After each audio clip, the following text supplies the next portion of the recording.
इस वीडियो में हम लोग n+n नियम, धनानु ऋणानु के इलेक्ट्रॉनिक विन्यास और पदार्थों के अनुचुंबकीय और प्रतिचुंबकीय गुणों का अध्ययन करेंगे। तो n+n नियम पहले है। n+l नियम,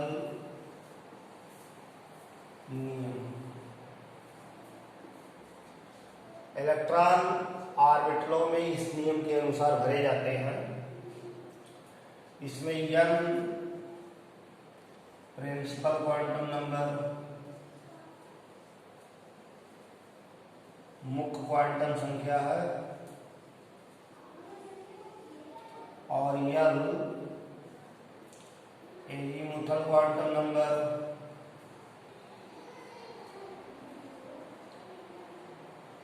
दिगंशी क्वांटम संख्या है।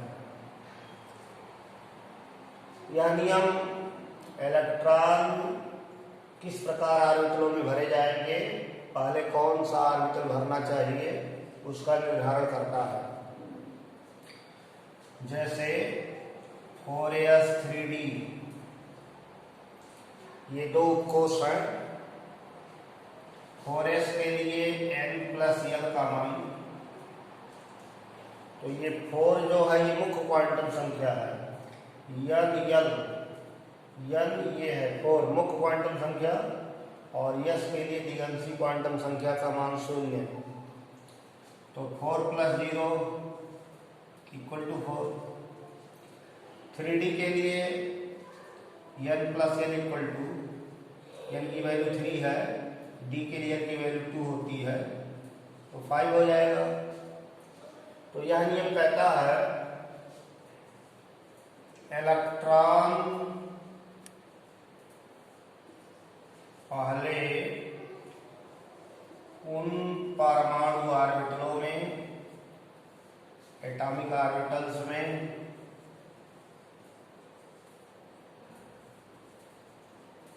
भरे जाते हैं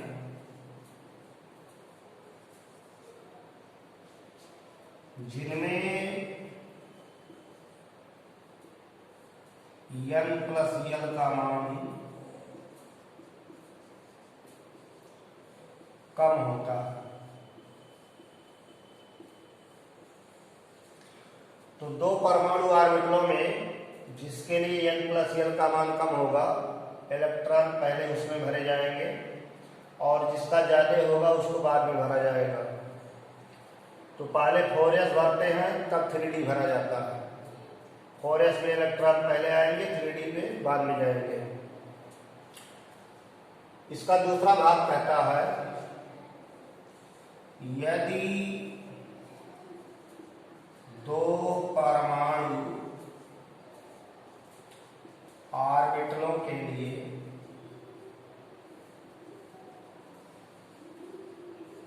यदि 2 एटॉमिक ऑर्बिटल्स के लिए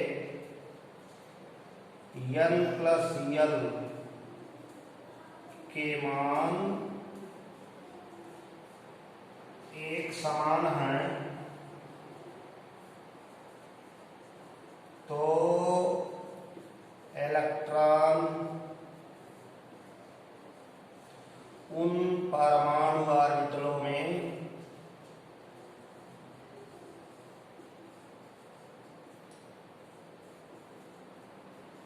पहले भरे जाते हैं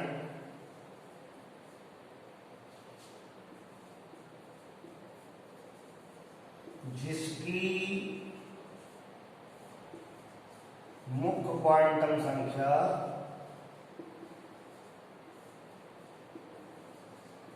प्रिंसिपल क्वांटम नंबर कम होती है।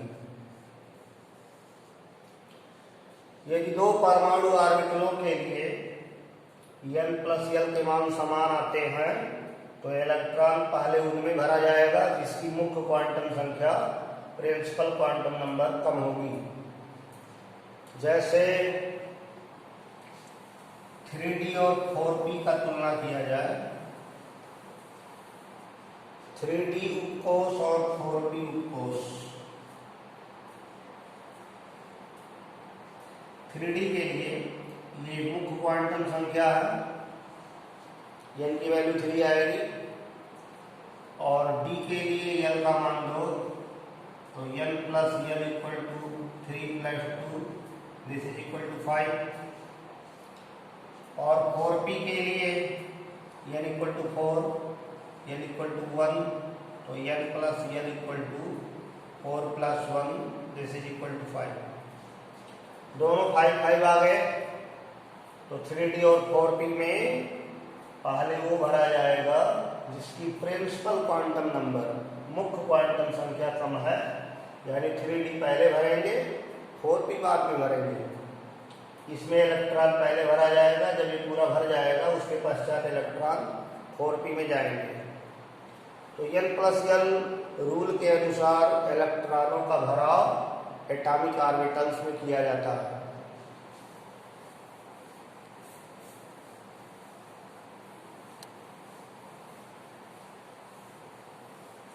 जैसे कैल्शियम का इलेक्ट्रॉनिक कॉन्फ़िगरेशन लिखते हैं, 20 है, 1s2, 2s2, 2p6, 3s2, 3p6 और 4s2।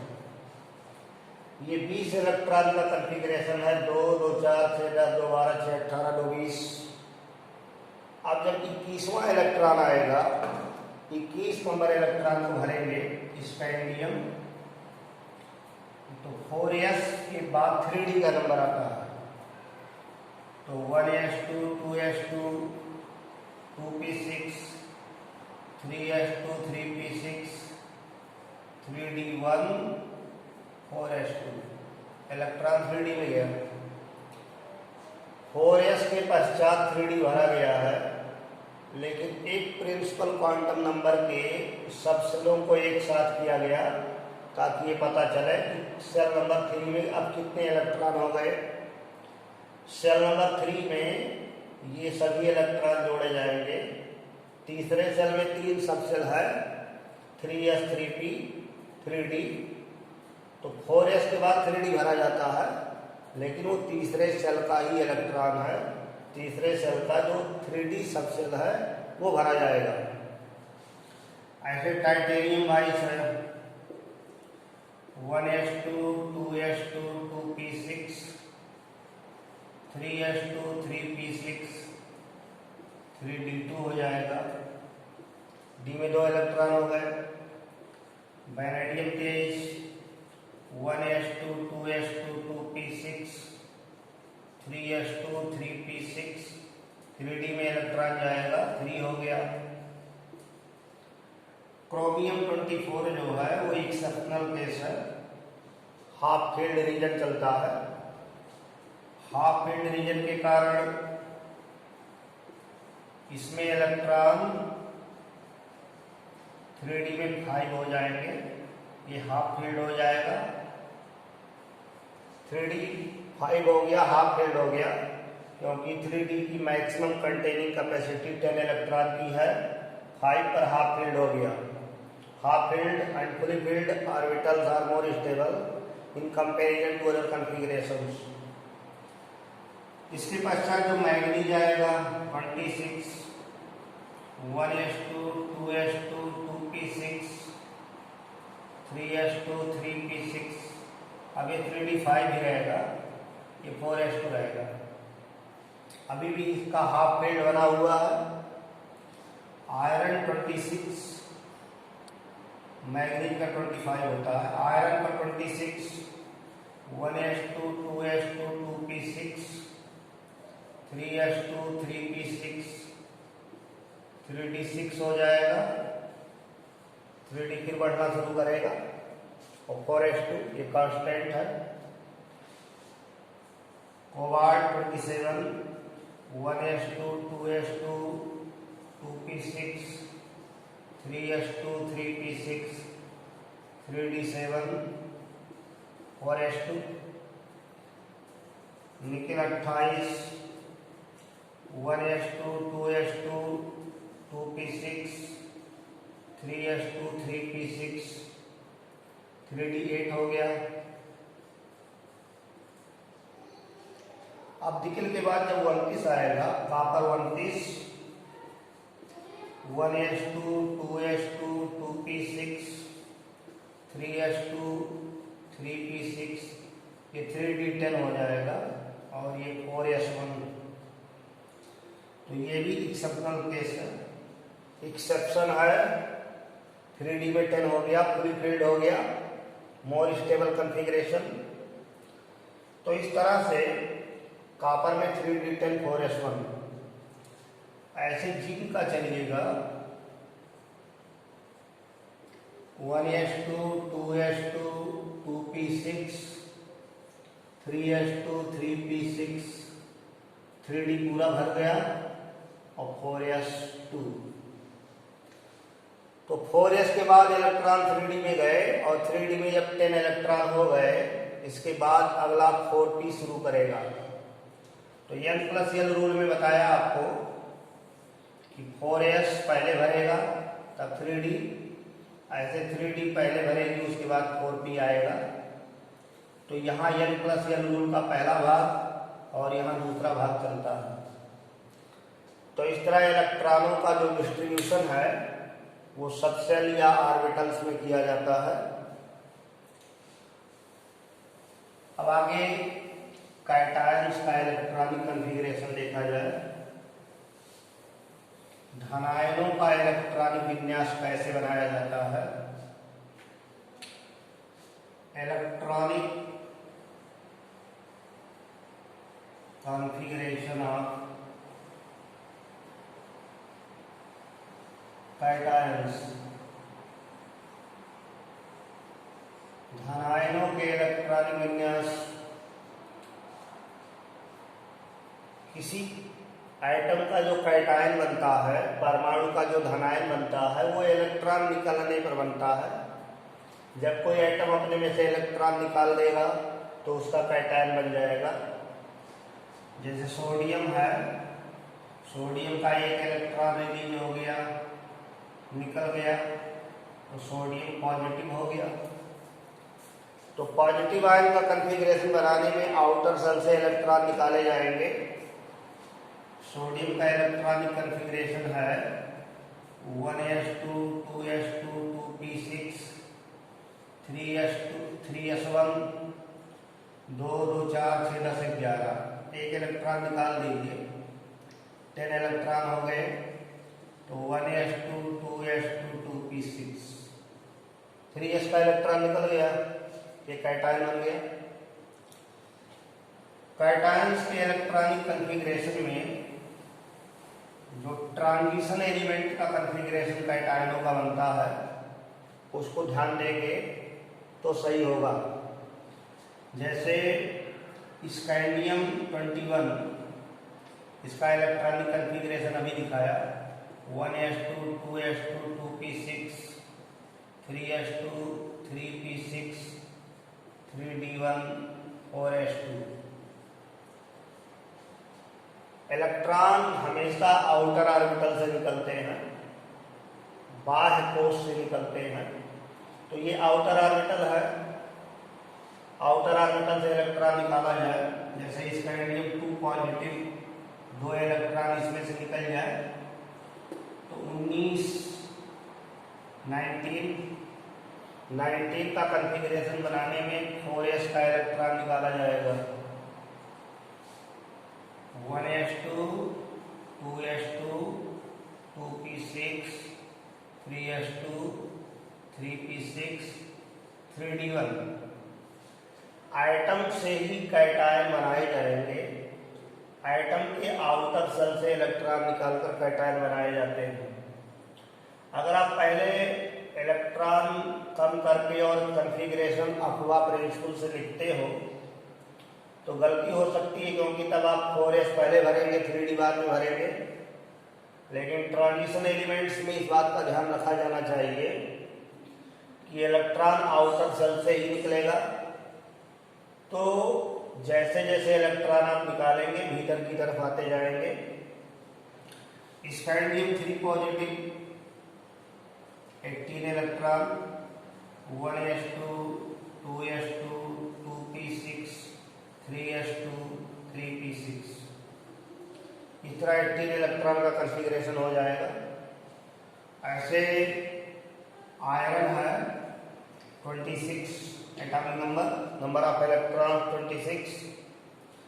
इसका कॉन्फ़िगरेशन है 1s2 2s2 2p6 3s2 3p6 4s2 3d6। D में 6 इलेक्ट्रॉन है। ये मेनली दो ऑक्सीडेशन स्टेट में पाया जाता है, +2 +3, फेरस और फेरिक।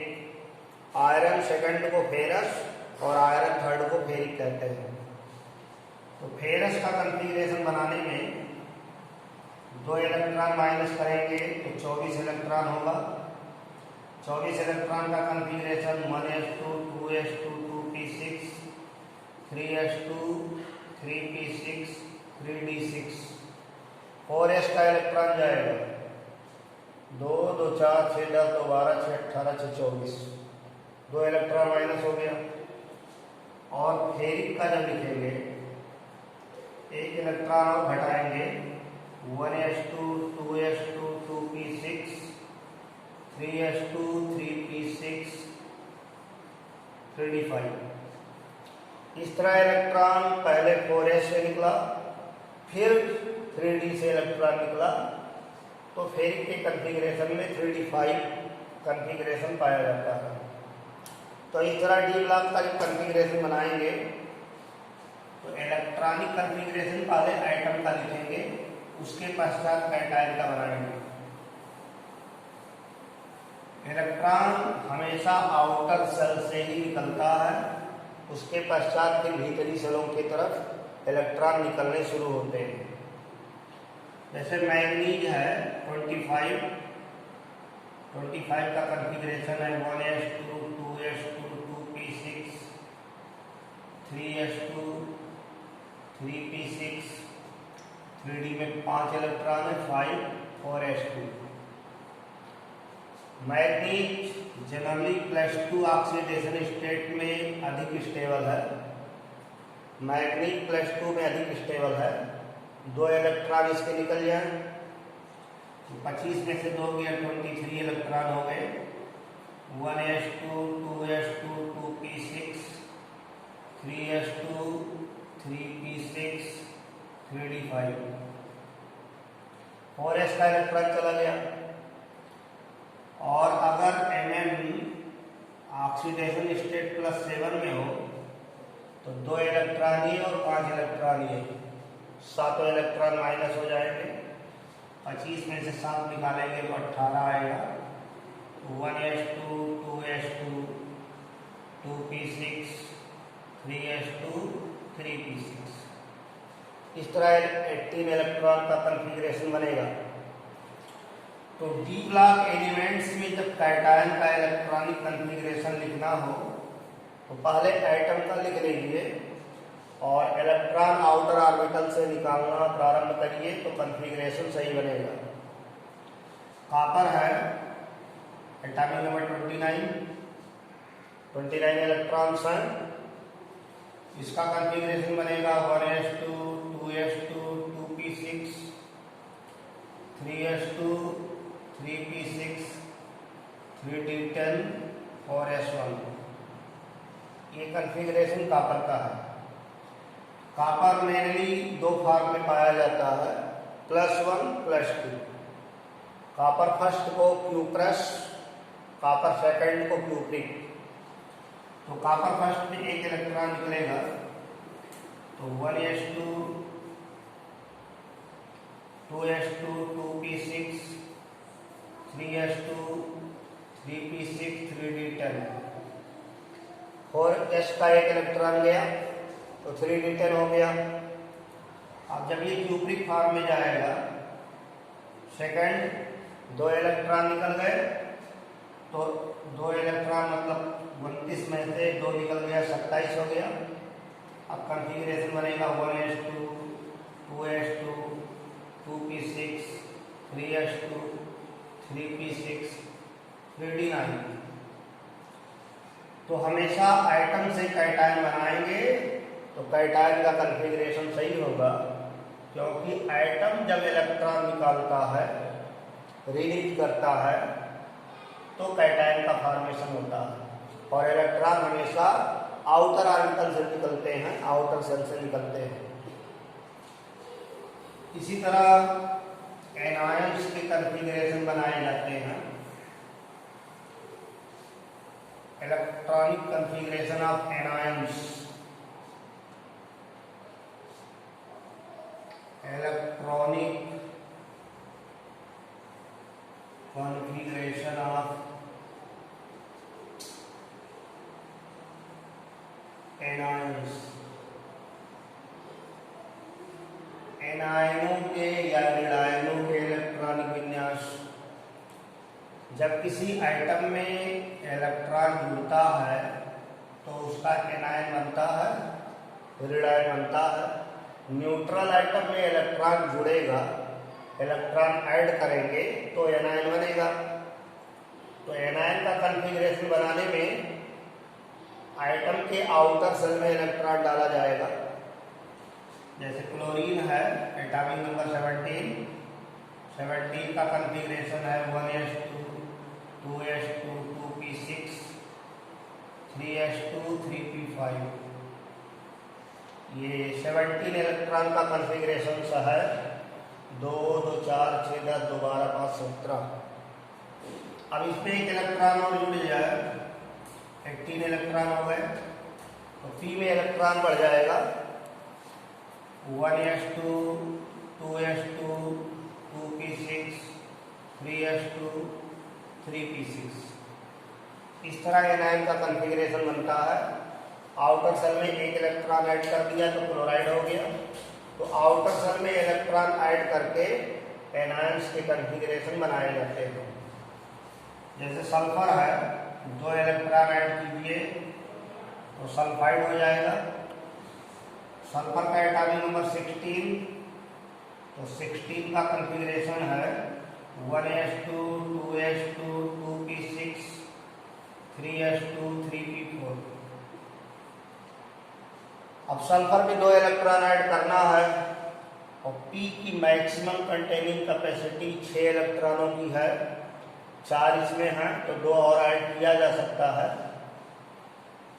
तो सल्फाइड जब बनेगा 3 इलेक्ट्रॉन होंगे तो कॉन्फ़िगरेशन हो जाएगा 1s2 2s2 2p6 3s2 3p6। तो इस तरह किसी आइटम से एनायन का कॉन्फ़िगरेशन बनाने में आउटर सेल में इलेक्ट्रॉन ऐड करके जितने इलेक्ट्रॉन ऐड करने हो उतने इलेक्ट्रॉन कॉन्फ़िगरेशन में ऐड कर देंगे, एनायन का कॉन्फ़िगरेशन मिल जाएगा।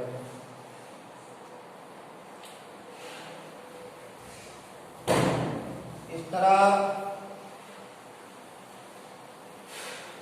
जो मैग्नेटिक प्रॉपर्टीज है वो कॉन्फ़िगरेशन से डिफाइन होती है। जैसे पैरामैग्नेटिक सबस्टांसेज हैं, पैरामैग्नेटिक सबस्टांसेज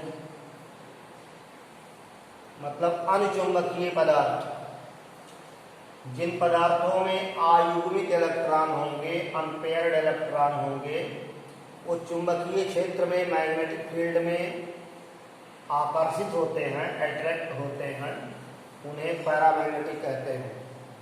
तो इलेक्ट्रॉनिक कॉन्फ़िगरेशन के आधार पर किसी को पैरामैग्नेटिक या डायमैग्नेटिक पहचाना जा सकता है। जैसे कॉपर 2 पॉजिटिव है, 27 इलेक्ट्रॉन, इसका कॉन्फ़िगरेशन लिखेंगे तो 1s2 2s2 2p6 3s2 3p6 3d9। तो डी में 9 इलेक्ट्रॉन हैं और इसमें जो ऑर्बिटल पढ़े जाते हैं डी में वो 5 ऑर्बिटल्स हैं। 5 ऑर्बिटल्स में 9 इलेक्ट्रॉन भरने हैं, तो ऐसे भरेंगे 1 2 3 4 5, छठा ये है, 7वां 8वां 9वां। ये अनपेयर्ड है तो नंबर ऑफ अनपेयर्ड इलेक्ट्रॉन